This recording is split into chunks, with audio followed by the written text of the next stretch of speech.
talk about influence. Can you give me 3 black men or women that have influenced you or continue to influence you right now? I gotta say Dr. Chris Wilson, man. Okay. Warrior ancestor. Love that queen to death. Dr. Kalyd Muhammad. 3. It's hard to put it at 3. Okay. But I would say Dale Jones and Amos Wilson. Dale Jones don't get enough credit. A lot of people don't even know about Dale Jones. If you're watching this video, make sure you write down, type it in, save a note, look up Dale Jones. He got a lot of lectures online. He got books. He got a lot of books. Culture Bandits. He got volumes of Culture Bandits. He has Black Holocaust 2000. He got books and he got lectures online. So make sure you check him out. Most definitely. Shout out to Dr. Amos Wilson. Top level thinker. Real African psychologist. And like I was saying before too, before we started the interview, there's you don't always 100% agree with everybody, but we shouldn't. You feel me? And especially us today, our job is to carry it further. You feel what I'm saying? From where these ancestors left it off. You feel me? So speaking about that earlier, and I'm glad you brought that up. Picking up off the ancestors' work. I know you were saying something before that we need to look back and see what was wrong, what was right, and add on to it.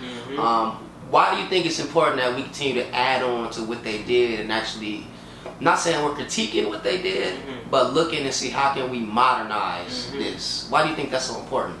Modernize it and perfect it. That's important because situations change, times change. You understand what I'm saying? The war changes, you feel me? Everything changes, you feel me? So because of that, if you stay stuck in one place, in one perspective, you say, I'm strictly following exactly what this person said, man, you're going to get left behind, you feel me? So an intelligent person evolves with the time. I evolve more towards being an African, though, more towards being a warrior, not evolve into being pacified by Europeans and white supremacy. That's not evolution. But you got some people who do believe, I've evolved, we're evolving now. This is an evolving culture. Right. But they're evolving more towards adopting European domination and being more comfortable with white domination over African people. You feel what I'm saying? So that's not what I mean by evolving. I mean evolve in terms of how can we further Dr. Kalyd Muhammad's perspective? How can we push it even further and more African, more warrior-like? You feel what I'm saying? How can we do that? Where was the flaw in the logic? You feel what I'm saying? And how can we correct that? How can we not be stuck with this ideology, this idea that, oh, our black and brown brothers and sisters. Today we know we ain't got no black and brown brothers and sisters. But Kalyd Muhammad might have believed that. You feel me? Loving to death, but there were areas where he was wrong. Sometimes you get things wrong. His love for Farrakhan, he got that wrong. You feel what I'm saying? It's very rare to find footage of him criticizing Farrakhan. But had he lived to today, you feel what I'm saying? That brother would have saw Farrakhan kiss that white man in the mouth and been like, you feel what I'm saying? Fuck you. You feel me? Facts. But the whole thing is we have to be able to look at what they did, how far they brought it, and we had to move it even further. You know what I mean? Towards our sovereignty and our liberation. Speaking of Farrakhan and those of his life, why do you think is once we get older, as you're saying, evolve, we don't stay the course. We kind of just get tired and just drift off. I'm like, all right, I'm comfortable in white supremacy. I'm comfortable, being under domination, all that stuff. I was talking in my 20s and 30s. I didn't know no better. Why do you think that happens to a lot of our people once they get up there in age? That's another good question. I've never pondered why that happens. You feel what I'm saying? I have no idea. That's not a thought I've ever given. Like, I wonder why they. For me, for Farrakhan in particular, my perspective is that he probably always was wishy-washy. His words may have been correct all of that time, but he might have been planted in there a long time ago. When he betrayed Malcolm, he was already on the wrong side. So, he still was talking that rah-rah for a long time, and then he eventually abandoned that as well. Someone like him, he was faulty from a long time, but for decades. You feel me? Right. But but I don't know. I really don't know what it is why as people get older they seem to get soft. But again, Dale Jones, you know what I mean? That's an older ancestor. That brother stayed strong all the way down to the end. You feel what I'm saying? Dale Jones,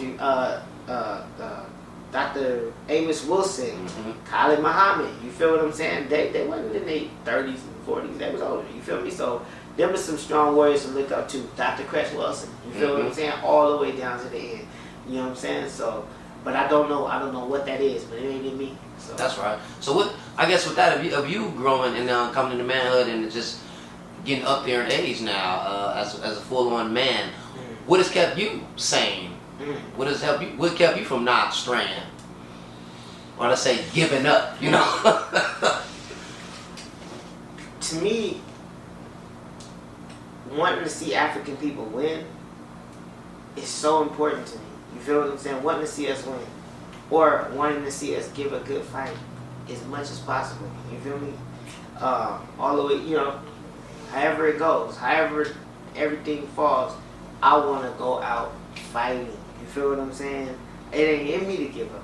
You understand what I'm saying? Like, so that's what's kept me strong. You know, it's funny because we had a conversation yesterday where we was talking about black male and black female relationships. You feel me? And one of the questions was, what do you say to sisters who are thinking about going outside of the race because they're disappointed in black men? It's like, and like I said, I ain't got no interest in the sister who may go outside of the race. I want a sister who's gonna stay dedicated to African people, regardless of what everybody else is doing around them. You feel what I'm saying? So your dedication to African people should not be contingent upon how other Africans are acting. It should be based upon how you feel about being an African, regardless of how everybody's acting. You might move to a city where everybody cooned out, so that means you're supposed to coon out because everybody cooning out. You feel what I'm saying?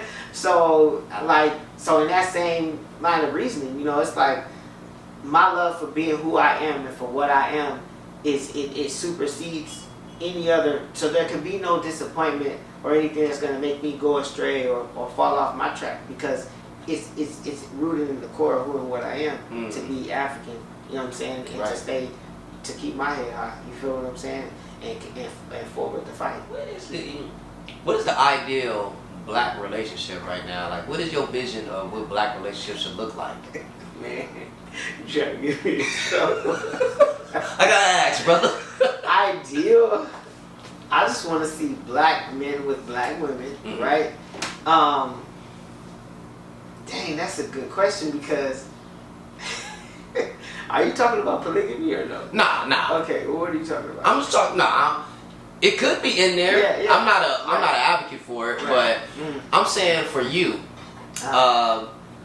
just what would you like to see from black relationships? Like, what is just a basic general idea? See black men and black women thriving together. You understand what I'm saying?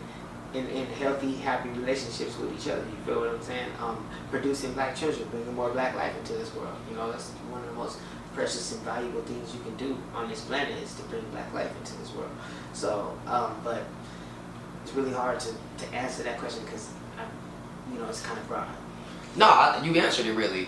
That's basically what it is. What's the idea we need to see? And it's, as I was saying earlier, sometimes we try to jump up and try to theorize it, but really it's that simple. Black man, black woman, have some black children, healthy, you know, honest, communicative, like you were saying. Yeah, healthy, not with all the craziness going on and all that type of stuff, you know, because people are, you know, we are broken people. We've been broken, you feel what I'm saying? And we are damaged, I would say, you feel me? So, yeah, absolutely work our best to work with each other, be with each other, without allowing white supremacy to destroy our relationship. I agree, and I think it starts with what you just said.